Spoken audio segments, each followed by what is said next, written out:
नमस्कार मित्रांनो, आपले हार्दिक स्वागत आहे.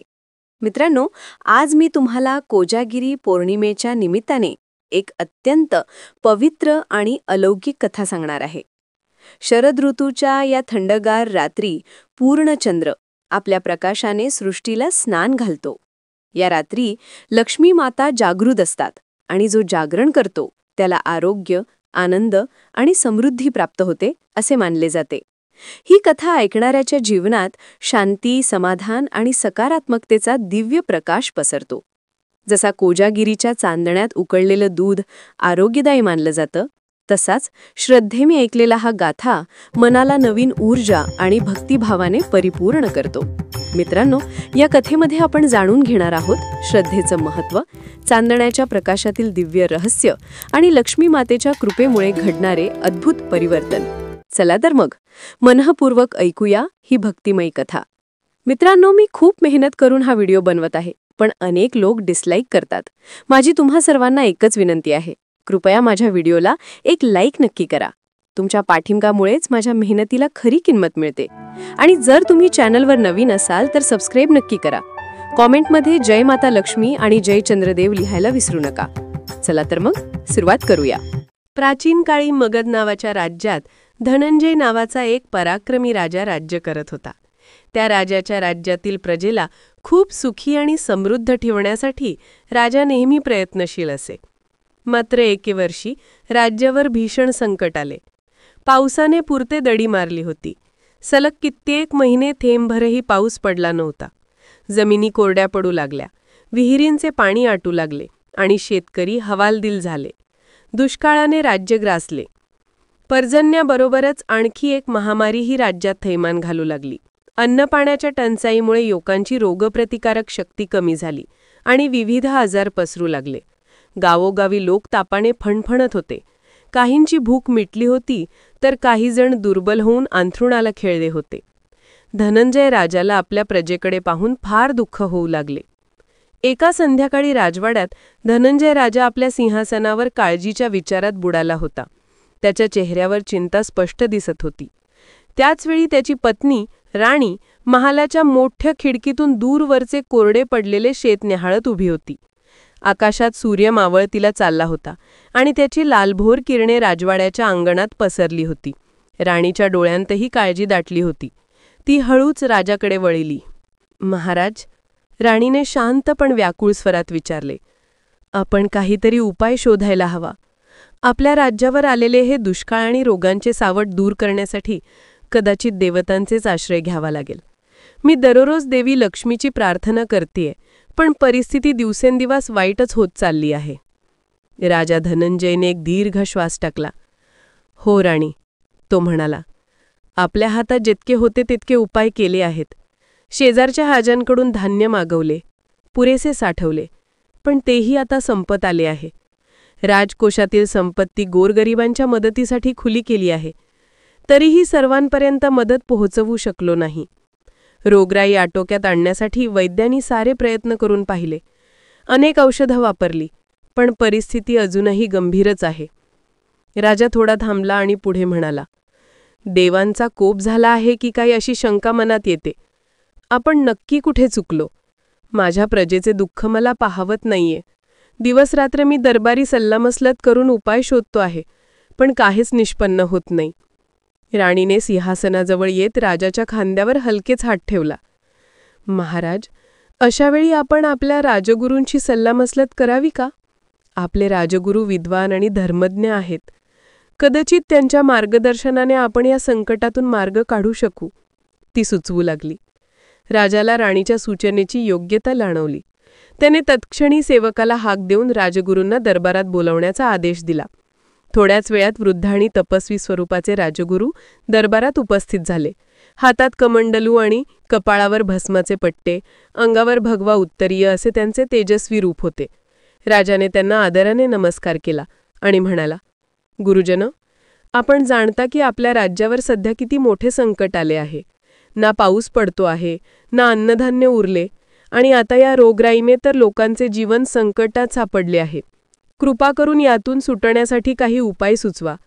राजगुरूंनी उजवा हात आशीर्वादाच्या मुद्रेने वर करून शांतपणे उत्तर दिले. महाराज, काळ कठीण नक्कीच आहे, पण प्रत्येक अडचणीवर काही ना काही उपाय असतोच. आपण धर्मपरायण राजा आहात. ईश्वर नक्कीच आपल्यावर प्रसन्न होतील. अशा परिस्थितीत आपल्याला शास्त्र आणि पुराणांनी दर्शवलेल्या मार्गांचा अवलंब करायला हवा. राजाने उत्सुकतेने विचारले, गुरुवर्य, कृपया मार्गदर्शन करा.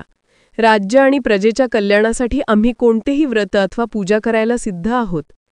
राजगुरूंनी हलकेसे हसत मान डोलावली आणि म्हणाले, महाराज, काही दिवसांनी आश्विन महिन्यातील पौर्णिमा येत आहे. हिला शरद पौर्णिमा किंवा कोजागरी पौर्णिमा असे म्हणतात. ही रात्र अत्यंत शुभ आणि दिव्य मानली जाते. आपल्या धर्मग्रंथांनुसार या रात्री चंद्र आपल्या पूर्ण 16 कलांसह पूर्ण प्रकाशमान होतो आणि पृथ्वीवर अमृताची वर्षा करतो. अमृताची वर्षा? राणीने आश्चर्याने विचारले. त्याच्या डोळ्यात पहिल्यांदाच एक आशेचा किरण चमकला. हो महाराणी, राजगुरू शांतपणे समजावत म्हणाले. आपल्या भविष्य पुराणात देखील असा उल्लेख आढळतो की शरद पौर्णिमेच्या रात्री चंद्रदेवाच्या प्रकाशातून अमृत बरसते. या अमृततुल्य चांदण्यात अद्भुत औषधी गुणधर्म असतात, जे रोग दूर करण्यास आणि तन-मन निरोगी राखण्यास सहाय्यक ठरतात. त्यामुळेच अनेक जण त्या रात्री दूध तांदूळाची खीर बनवून चंद्रप्रकाशात ठेवतात. असा विश्वास आहे की या खीरीत चंद्राच्या अमृत किरणांचा स्पर्श होतो आणि ती प्रसादरूप खीर दुसऱ्या दिवशी सेवन केल्याने रोगमुक्ती आणि आरोग्य लाभते. राजा धनंजय तन्मयतेने ऐकत होता. त्याने पुढे विचारले, गुरुवर्य, कृपया अधिक सविस्तर सांगाल का? ही शरद पौर्णिमा इतकी महत्त्वाची का मानली जाते? तेव्हा राजगुरूंनी प्राचीन काळातील एक कथा सांगायला सुरुवात केली. दरबारातील इतर सभासद आणि राणी देखील लक्षपूर्वक ऐकत होते. प्राचीन काळी देवांना अमृत मिळवण्यासाठी क्षीरसागर मंथन करावे लागले होते. देव आणि दैत्यांनी मिळून महासागराचे मंथन केले. त्यातून अनेक रत्न आणि चमत्कारिक वस्तू बाहेर आल्या. त्यांच्यात देवी लक्ष्मी प्रगट झाले, चंद्रदेव प्रगट झाले आणि शेवटी धन्वंतरी नावाचे दैववैद्य अमृत कलश घेऊन प्रगट झाले. हे बघून दैत्य आणि देवांमध्ये अमृतासाठी झटापटी सुरू झाली. तेव्हा भगवान विष्णूंनी मोहिनीचे रूप घेऊन युक्तीने फसवत देवांना अमृत पान कराविले. मोहिनी अमृत वाटप करत असताना राहू नावाचा एक दैत्य देवाचा वेश घेऊन देवांमध्ये बसला. चंद्र आणि सूर्यदेवाने त्याला ओळखून इशारा केला. लगेच विष्णूंनी सुदर्शन चक्राने राहूचे शिर छेदले. पण तोवर राहूने अमृत प्राशन केले होते. त्यामुळे त्याचे शिर आणि धड अशी 2 स्वतंत्र अमर अस्तित्वे निर्माण झाली, राहू आणि केतू. तेव्हापासून राहूचे सूर्यचंद्राशी वैर सुरू झाले, ज्यामुळे ग्रहण लागण्याची घटना घडते. परंतु त्याप्रसंगी अमृत कलशातून काही थेंब उडाले होते. असं म्हणतात की एक अमृतबिंदू आकाशात उडाला आणि चंद्राने तो आपल्या शीतल प्रकाशात सामावून घेतला. त्या अमृतबिंदूचा असा परिणाम झाला की त्या दिवसापासून जेव्हा जेव्हा आश्विन पौर्णिमेची रात्र येते तेव्हा चंद्र त्याच्या 16ही तलांनी पूर्ण तेजाने प्रकाशित होतो आणि आपल्या किरणांद्वारे पृथ्वीवर अमृतधारा वर्षावतो. या अमृत किरणांमुळे पृथ्वीवरील वनस्पती, प्राणी आणि मानव यांना विशेष लाभ होतो. रोग पापांचा नाश होतो आणि आरोग्य संपदा वाढते, असा आमच्या शास्त्रात विश्वास आहे. राजगुरू पुढे म्हणाले, शरद पौर्णिमेला देवी लक्ष्मीचा आवडता दिवस मानतात, कारण समुद्र मंथनातून त्याच दिवशी लक्ष्मी माता प्रगट झाल्या होत्या. त्यामुळे या रात्री लक्ष्मी देवीची पूजा विशेष फलदायी ठरते. शास्त्रात कोजागरी पौर्णिमेबद्दल एक सुंदर कल्पना सांगितली गेली आहे. या रात्री माता लक्ष्मी पृथ्वीवर भ्रमण करत असते आणि कोजागरती म्हणजे कौन जाग रहा है असा प्रश्न विचारत फिरते. जी मंडळी या रात्री जागून लक्ष्मीची उपासना करीत असतात त्यांना लक्ष्मी आपल्या हाताने वर देते अशी मान्यता आहे. ज्यांना जागणं भाग्य येतं त्यांच्यावर लक्ष्मी कृपा दृष्टी करते. कोजागरी म्हणजे कोजागरी हा शब्द त्यामुळे या पौर्णिमेचे दुसरे नाव झाले आहे. राजा धनंजय आश्चर्यचकित होऊन ऐकत होता. आता त्याच्या मनात आशा पल्लवित झाली होती. तो उत्साहाने म्हणाला, गुरुवर्य, म्हणजे आपल्या राज्याच्या उद्धारासाठी आपण शरद पौर्णिमेचे व्रत करू शकतो? निश्चितच महाराज, राजगुरू आनंदाने म्हणाले. आपण स्वतः उपवास करून रात्री देवी लक्ष्मी आणि चंद्रदेवाची विधिवत पूजा करून जागरण केले तर निश्चितच लाभ होईल. आपण आपल्या प्रजेलाही सहभागी करून घेऊ शकता. साऱ्या राज्यात लोकांनी उपवास करून रात्री खीर चंद्राला अर्पण करण्याचे आवाहन केले तर सामूहिक श्रद्धेने संपूर्ण राज्यावरील संकट नाहीसे होऊ शकेल. राजाची घोषणा ऐकताच दरबारात एक आशादायी उत्साह पसरला.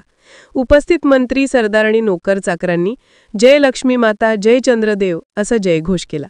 बराच कालावधी लोटल्यानंतर राजवाड्यात सकारात्मक ऊर्जा जाणवत होती. पुढील काही दिवस राजवाड्यात आणि संपूर्ण राज्यात या सोहळ्याच्या तयारीला सुरुवात झाली. प्रजेनेही ही वार्ता ऐकून हायसे मानले.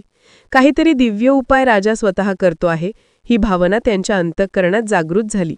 प्रत्येकजण आपल्या परीने शरद पौर्णिमेची आतुरतेने वाट पाहू लागला. मगधच्या राज्यातील अशाच एका छोट्या खेड्यात गोपाल नावाचा एक गरीब शेतकरी राहत होता. त्याची पत्नी आणि एक 5 वर्षांचा छोटा मुलगा असं त्यांचा लहान परिवार होता. गेल्या काही आठवड्यांपासून गोपालचा मुलगा गंभीर आजारी होता.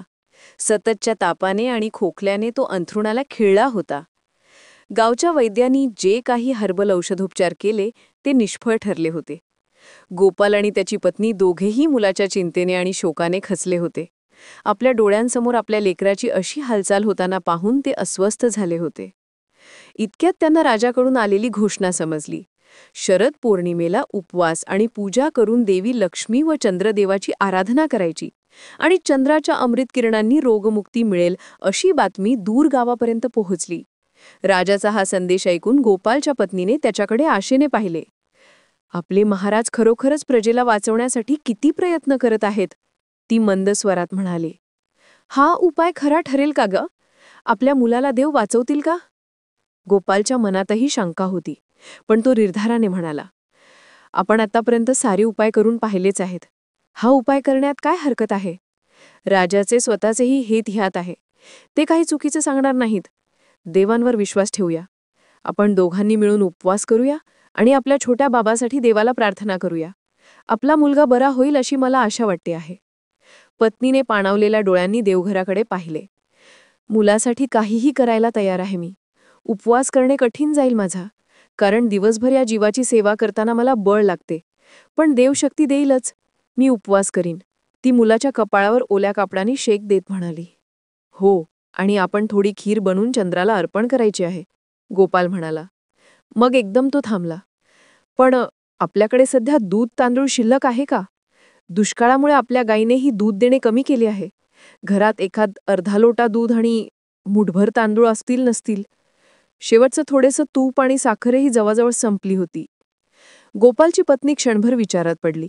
मग ती उठून घराच्या कोपऱ्यातल्या मडक्याकडे गेली आणि म्हणाली, इथे थोडंसं दूध आहे.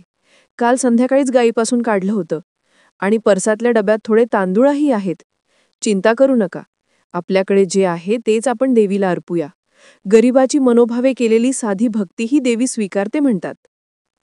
पत्नीचे शब्द ऐकून गोपालला हायसे वाटले. बरोबर आहे तुझे, तो म्हणाला. देवी आपली श्रद्धा बघते, नैवेद्याचं प्रमाण नाही. आधी आपलं लेकरू निरोगी होऊ दे, अन्न दूध परत मिळवता येईल. त्या दिवशी गोपाल आणि त्याच्या पत्नीनेही उपवास सुरू केला. सकाळी नदीवर जाऊन दोघांनी स्नान केले. घरी देवासमोर तेलाचा दिवा लावून देवघर स्वच्छ केले. देवतांना हळद कुंकू वाहून नमस्कार केला. मुलाला थोपटत ते प्रेमाने म्हणाले, आज देवता तुझी भेट घेणार आहेत बाळा. तू लवकर बरा होणार. तापाने व्याकुळ झालेल्या मुलाने थकलेल्या डोळ्यांनी आपल्या आईबाबांकडे पाहिले.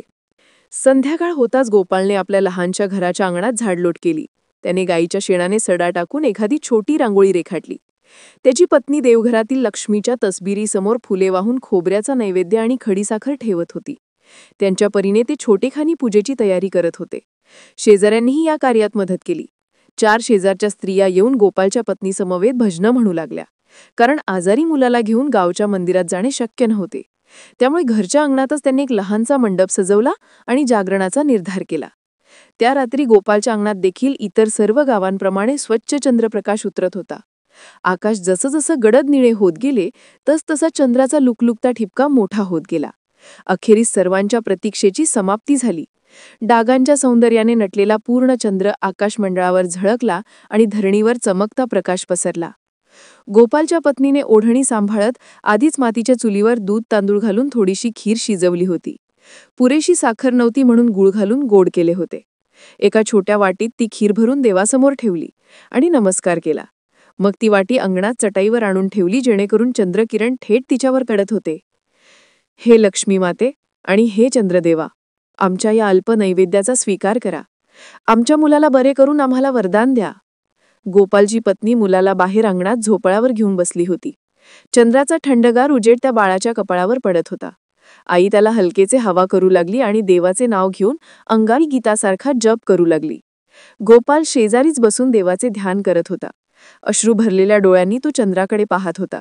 त्याच्या मनात एकच विचार होता, देवा, हा चमचमता चंद्र म्हणजे तुझ्याच कृपेचे रूप आहे. आमच्या लेकराला वाचव. गोपालच्या कुटुंबाने अशा प्रकारे रात्र जागून काढली, देवाचा ध्यास घेत.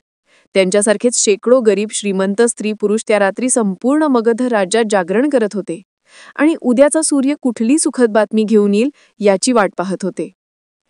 दरम्यान राणीने स्वतः खिरीसाठी लागणाऱ्या सामग्रीची जमाजमाव केली.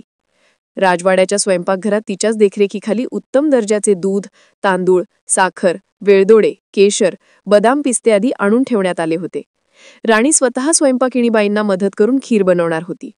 पूजा साहित्यामध्ये कमळाची फुले, तुळशीदव, तुपाचे दिवे, उदबत्ती, फळे, पंचामृत वगैरे सर्व काही तयार करून ठेवण्यात आले होते.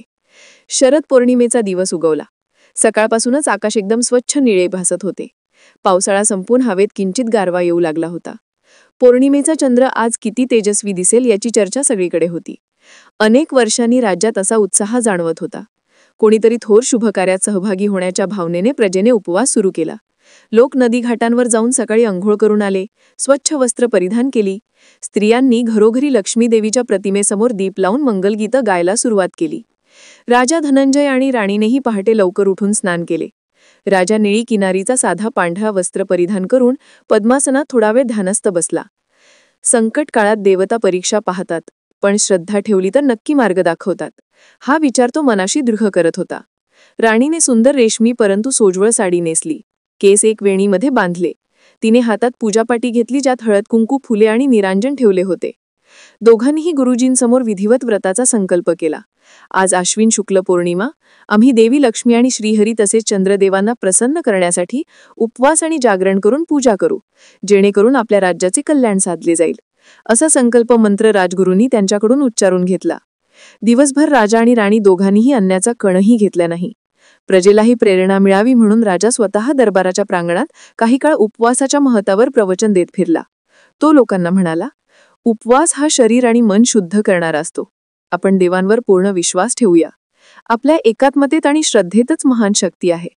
आजची रात्र आपल्या साऱ्यांसाठी निर्णायक ठरेल. लोक हात जोडून महाराजांचे बोल ऐकत होते. काही जणांच्या डोळ्यात तरळलेले अश्रू त्यांचं मन रवल्याचे दाखवत होते.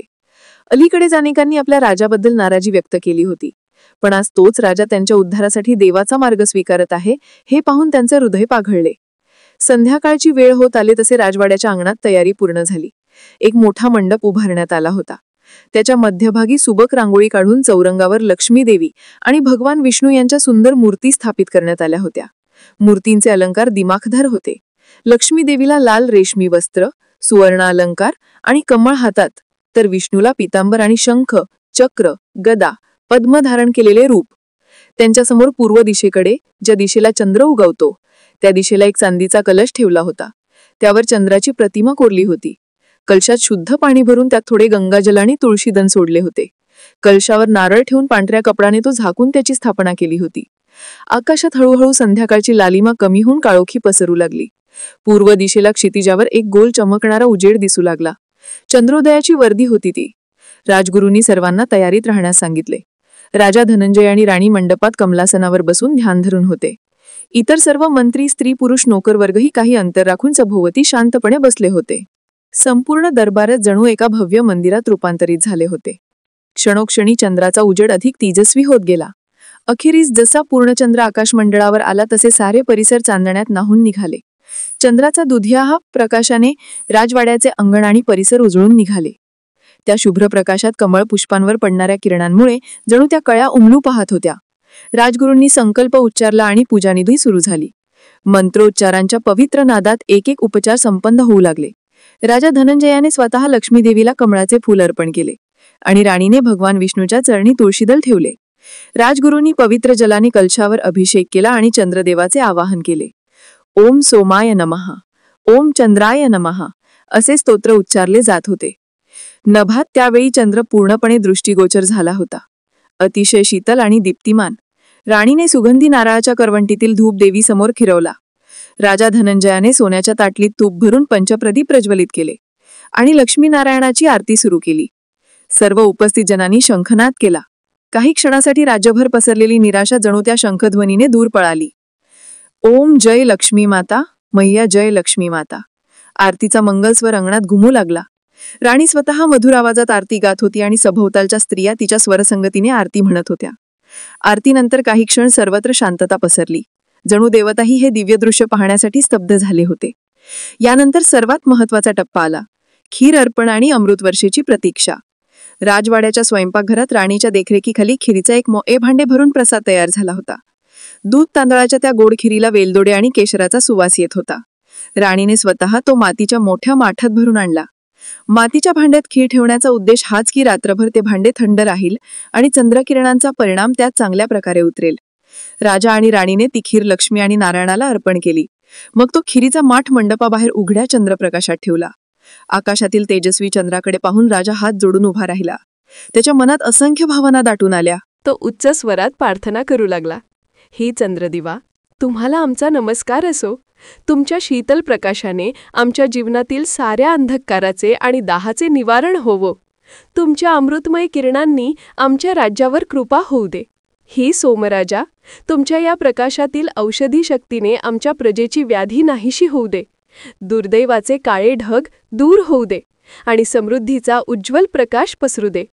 हे माता लक्ष्मी, कृपा करून आजच्या दिवशी आम्ही भावपूर्ण पुकारतो आहोत. आमच्यावर प्रसन्न व्हा. तुमच्या उदार आशीर्वादाने आमच्या राज्याला सुख, शांती आणि संपत्ती लाभू दे. आम्ही अखंड भावाने तुमचे स्मरण केले आहे. आता तुमची कृपा वर्षाव अनुभवू दे. राजाची ही करुण प्रार्थना ऐकून अनेकांचे डोळे पाणावले. उपस्थित काही प्रजेतील मंडळीही राजवाड्याच्या परिसरात जमली होती. तेही हात जोडून चंद्रदेव आणि लक्ष्मीदेवीकडे आपल्या व्यथा मांडत होते. आकाशात चंद्र मात्र आपल्या पूर्ण कला प्रदीप्त करून प्रकाशमान झाला होता. जणू त्या प्रार्थनेने तो स्वतःही स्तब्ध झाला. अचानक रात्रीची हवा मंद सुगंधाने भरून गेल्यासारखी वाटली. चंद्रप्रकाश आणखीन शुभ्र आणि गूढ भासू लागला. राजगुरूंनी खुणेने दर्शवले की आता सर्वांनी काही काळ ध्यान धरणे. राजा राणीसहित सारेच पद्मासन स्थित बसून डोळे मिटून मंत्रस्मरण करू लागले. रात्र अधिकच गहन होत गेली आणि पूर्णचंद्र आकाशाच्या मध्यभागी येऊन पोहोचला. त्या चंद्रप्रकाशात एक विलक्षण चमत्कारिकपणा होता, ज्याची सर्वजण आतुरतेने वाट पाहत होते. आकाशातून अचानक एक गार वाऱ्याची झुळूक अंगणात आली आणि तेवत असलेले दिवे थोडे थरथरले. चंद्रकोर आता इतकी प्रकाशमान झाली होती की डोळे दिपून जावेत.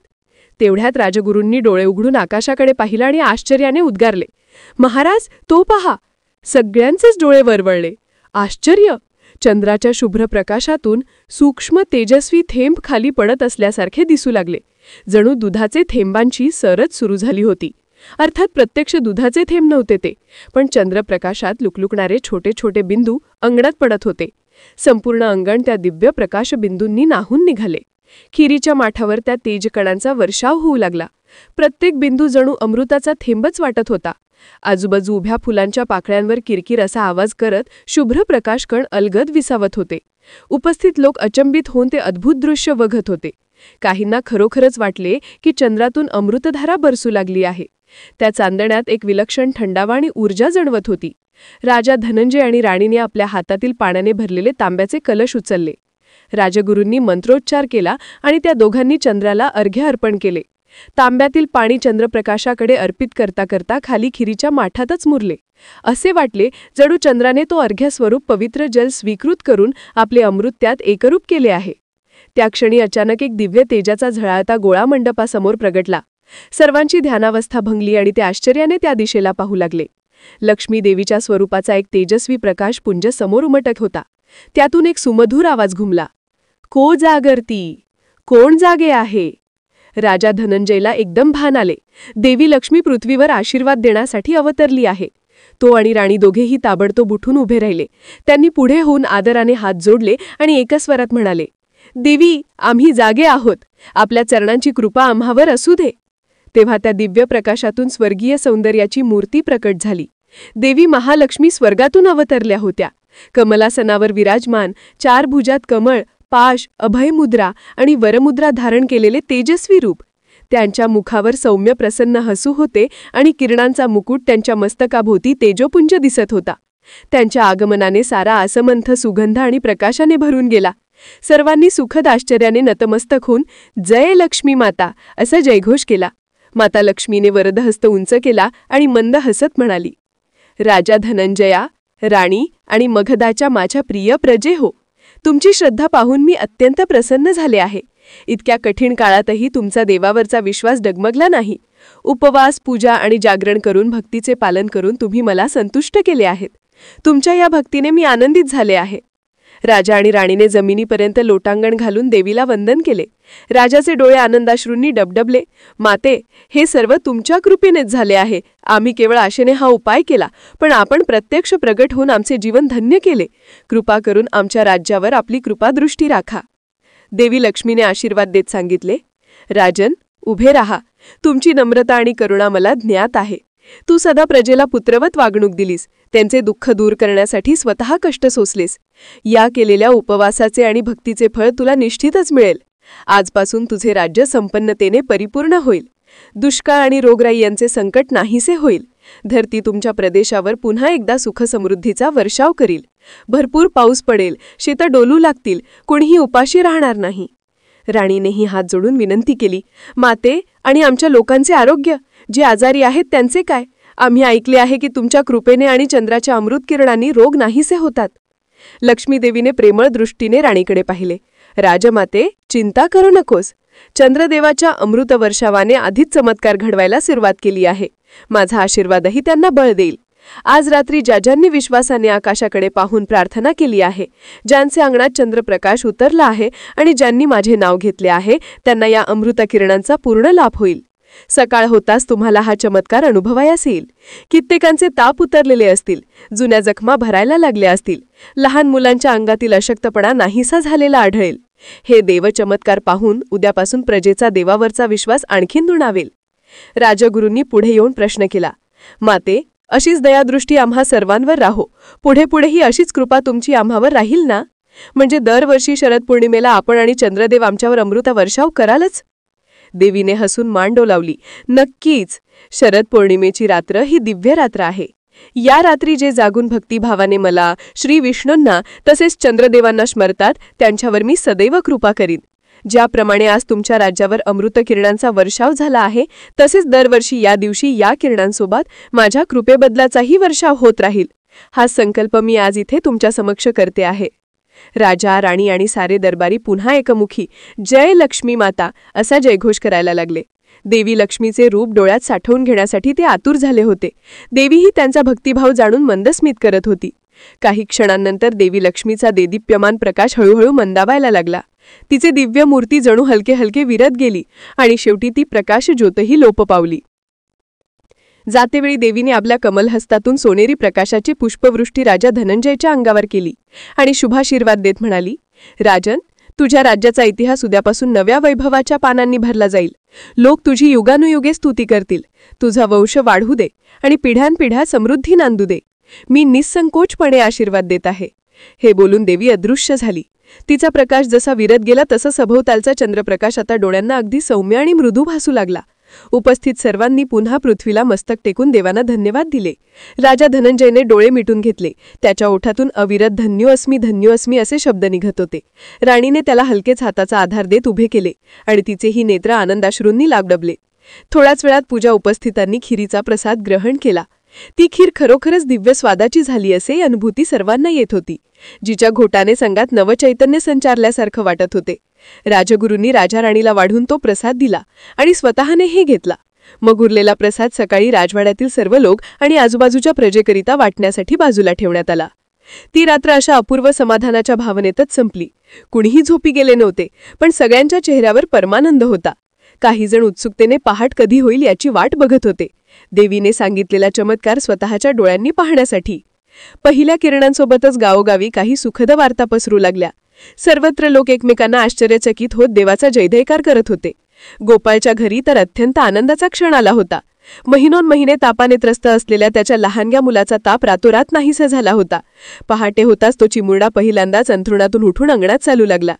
गोपाळची पत्नी आपला मुलगा चालताना पाहून अक्षरशः रडू लागली. यावेळी आनंदाने गोपालनेही भारावून जाऊन आभाळाकडे पाहून देवदेवतांना नमस्कार केला. देवांनी आमच्यावर कृपा केली. आमचे महाराज खरे देवदूत ठरले, तो गावकऱ्यांना सांगत होता. गावकऱ्यांनीही देवाच्या या आश्चर्यकारी लीलेचे कौतुक करत सगळीकडे आनंद साजरा केला. तशाच प्रकारच्या न्यूक्लिनवरतीनी काही तुम्हाला संतुष्ट मिळाले. एका वृद्ध आजीबाईंना बराच काळ झालेली गुडघेदुखी आणि संधिवाताचा त्रास होता, पण आज सकाळी त्यांच्या सांध्यावरील सूज ओसरल्याचे त्यांच्या कुटुंबियांनी पाहिले. काही जण जे अतिघोर आजारामुळे अंथरुणात सोडू शकत नव्हते तेही सकाळी स्वतः उठून बसलेले दिसले. इतका त्या अमृत किरणांचा प्रभाव होता. हे सर्व पाहून सर्वत्र जनतेने आनंदाने एकच जल्लोष केला. तोपर्यंत बरे झालेले काही रुग्ण अत्यंत कृतज्ञतेने राजवाड्याकडे चालत येऊ लागले होते. गोपालही सकाळी आपल्या स्वस्थ झालेल्या चिमुकल्याला उचलून राजदरबाराच्या दिशेने निघाला. महाराजांना प्रत्यक्ष भेटून धन्यवाद देण्याची त्याची तीव्र इच्छा होती. डोळ्यात आनंदाश्रू भरून तो देवाचे नाव घेतच धावत होता.